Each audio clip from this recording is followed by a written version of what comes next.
श्रीकृष्णप्रेमी महाप्रभुना विरचितायां श्रीकृष्णभक्तिरसोदयं त्रयोदशपरिच्छेद ब्रह्ममुहूर्तवर्णना अथ वक्ष्यामि मधुराम् अष्टप्रहरभावनां यां स्मृत्वा साधको नित्यं परमानन्दमाप्नुयात्। ब्रह्ममुहूर्तेऽभ्युत्थाय भावयेन्नन्दनन्दनं यमुना पुण्यसलिले स्नानं कृत्वा तु मानसं कृत्पुण्डरीकमध्ये तु राधाकृष्णाभिदं भजेत्।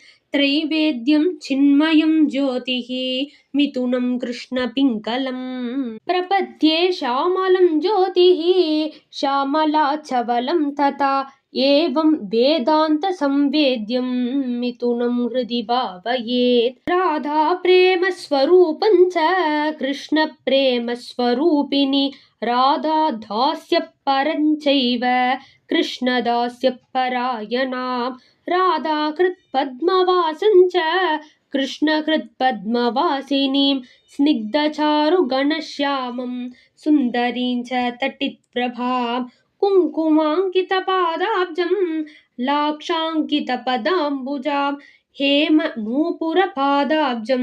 क्वणत्किङ्किणीभूषणम् शृङ्खलालङ्कृतकटिं काञ्चीशोभिनितम्बिनीं दिव्यपीताम्बरधरं नीलाम्बरविभूषितां दिव्यक्षौमोत्तरीयं च कौशेयस्तनपट्टिकां त्रिभङ्गिललिताकारं त्रिभङ्गिललिताकृतिं मुरलीमण्डितकरं लीलाशुककराम्बुजां श्वेतचन्दनलिप्ताङ्गं हरिचन्दनचर्चितं भूषितां वैजयन्त्यापि भूषितां पद्ममालया कौस्तुभालङ्कृतग्रीवं ग्रैवेयकविभूषितं वक्रायतश्यामकेशं कृष्णनागाभवेन्निकां शिखिपिञ्जमण्टनं च चूटामणिविभूषिता माधव राधिकां चैवं सानन्दं हृदि भावयेत्।